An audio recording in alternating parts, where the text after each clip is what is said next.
C'est la pandémie de COVID-19 qui les a rendus célèbres. Les vaccins à ARN messager, dont l'utilisation dans le traitement du cancer suscite de plus en plus d'intérêt.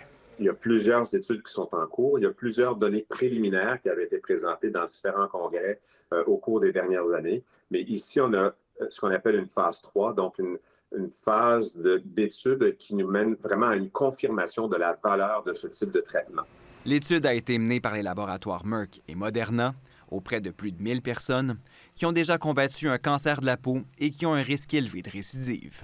Parmi eux, des patients de la Dr Jamal au CHUM. L'ajout du vaccin à ARN messager au traitement standard d'immunothérapie intraveineuse qu'on donne pour 1 an semble montrer un avantage significatif en termes de diminution du risque de récidive. L'ampleur exacte de la réduction du risque n'est pas précisée pour l'instant. N'empêche, ça amène beaucoup d'espoir parce qu'actuellement, les traitements qu'on a diminuent le risque de récidive de 15 %. Donc, si on peut rajouter un pourcentage supplémentaire avec l'ajout du vaccin à ARN messager, alors là, ça devient vraiment intéressant.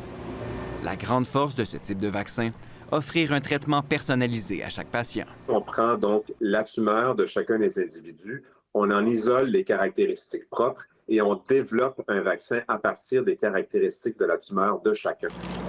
Les Canadiens qui souhaiteraient recevoir ce traitement innovant pourraient toutefois devoir se montrer patients.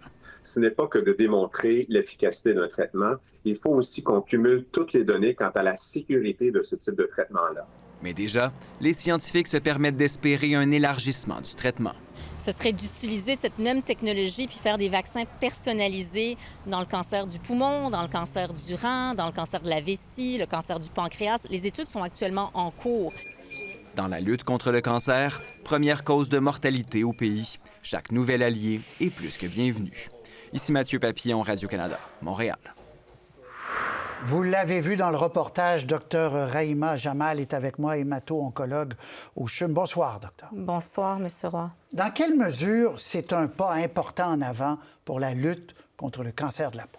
Je pense que c'est quelque chose d'important, de novateur. On a un communiqué de presse qui nous dit que cette étude-là est positive. C'est une étude à laquelle on a participé, nous, au CHUM. C'est ça, vous avez participé à l'étude. On a eu des patients qui ont été sur cette étude, qui ont reçu le vaccin, qui sont encore en rémission pour certains.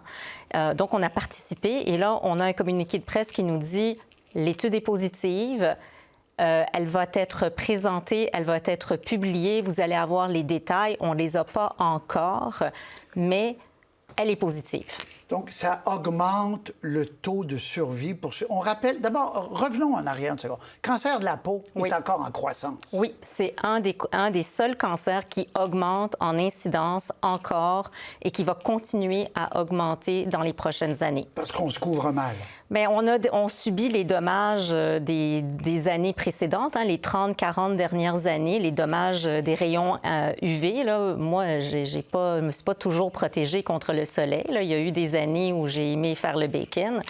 Et là, on paye ces années-là. Et ça peut venir plusieurs dizaines d'années plus tard. Souvent, c'est des dommages qui, surtout pour le mélanome, c'est des coups de soleil dans l'enfance, les salons de bronzage, les dommages chroniques du soleil. Donc, c'est très souvent, à part pour la petite proportion qui est génétique. Et le mélanome, c'est le type de cancer de la peau le plus sévère. C'est ça. Il y a 3 types de cancer de peau. Celui-là, le mélanome, c'est celui qui est le plus à risque de faire des métastases et qui est le plus à risque de causer des décès. Les 2 autres sont plus fréquents. Carcinome basocellulaire, carcinome épidermoïde. On les enlève chez le dermatologue. On les enlève. OK, mais là, celui dont... Pas... Bon. Alors, le vaccin va venir amplifier, donner de la magnitude à un traitement d'immunothérapie. Qui est standard actuellement. Expliquez-moi. Donc aujourd'hui, maintenant en 2026, si vous venez me voir avec ce qu'on appelle, si un patient vient me voir avec un mélanome à haut risque de récidive, parce on stade le mélanome, il est considéré à haut risque, on va lui proposer ce qu'on appelle un traitement adjuvant ou préventif après sa chirurgie. Donc il a été opéré, la tumeur a été enlevée, il y a une marge de sécurité qui a été prise, on a enlevé les ganglions et là, il vient nous voir et on lui propose 1 an de traitement intraveineux à base d'immunothérapie. Rappelez-nous ce que ça fait. L'immunothérapie disent aux cellules protectrices, à notre système immunitaire, de ne pas être mal informés par les cellules cancéreuses, de les attaquer, même si les cellules cancéreuses envoient un signal pour ne pas être attaquées. Exact. Moi, c'est tout à fait ça. Moi, ce que je dis aux patients, c'est imaginez que votre tumeur, là, elle a éteint les lumières dans la pièce. Elle est là, le système immunitaire est là à côté, mais il ne le voit pas. Quand on donne de l'immunothérapie, c'est comme si on allumait la lumière dans la pièce et là, le système immunitaire se réville. Il n'y a plus de frein pour attaquer les cellules. C'est exactement ça. Okay. Et le vaccin, il fait quoi là-dedans? Le vaccin, c'est ce qu'on ajoute en plus. Dans l'étude, il y avait un peu plus de 1000 patients. 2 tiers ont reçu l'immunothérapie standard plus le vaccin personnalisé, et ça, c'est important. Et le tiers standard a reçu l'immunothérapie et un placebo. Et quand on analyse, ce que le communiqué de presse dit, c'est que quand on analyse ça, les 2 tiers des patients qui ont eu les deux ont une meilleure survie sans récidive et moins de métastases à distance. Comment le vaccin fonctionne? C'est qu'on prend la tumeur du patient qui a été enlevée. Le patient, la tumeur, il ne l'a plus, là, elle a été enlevée. On l'envoie en laboratoire. La tumeur se fait séquencer. Dans la tumeur, on identifie jusqu'à 34 protéines ou néo-antigènes. Okay, protéines, on va dire protéines, qui identifient, qui caractérisent la tumeur. C'est comme son empreinte digitale, son visage. On encode ces protéines-là dans l'ARN messager. On donne le vaccin.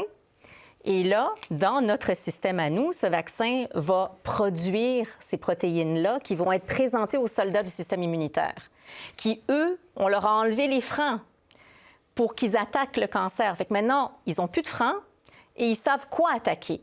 Ils ne partent pas à l'aventure. Partent pas à l'aventure, à la recherche de je ne sais pas quoi. Okay. Ils attaquent ça. Il reste, malheureusement, je pourrais vous en parler longtemps, mais il reste moins de temps. Est-ce que ça peut être appliqué à d'autres cancers? En fait, c'est à l'étude actuellement dans d'autres cancers, en cancer du poumon, en cancer du rein, en cancer du pancréas, en cancer de la vessie.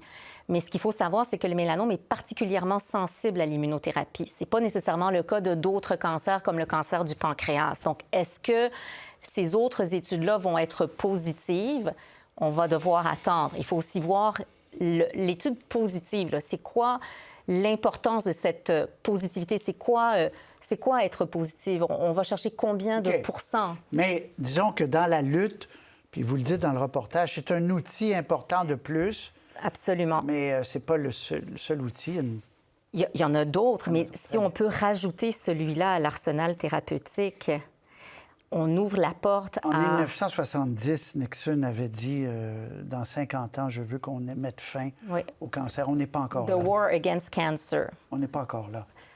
On a fait des... Vous savez, il y a 15 ans, quand j'ai commencé, la survie... Les patients, là, à 2 ans, 10 % des patients étaient encore en vie avec un mélanome à 2 ans. Aujourd'hui, on a presque 45 à 50 % des patients qui sont encore en vie à 10 ans.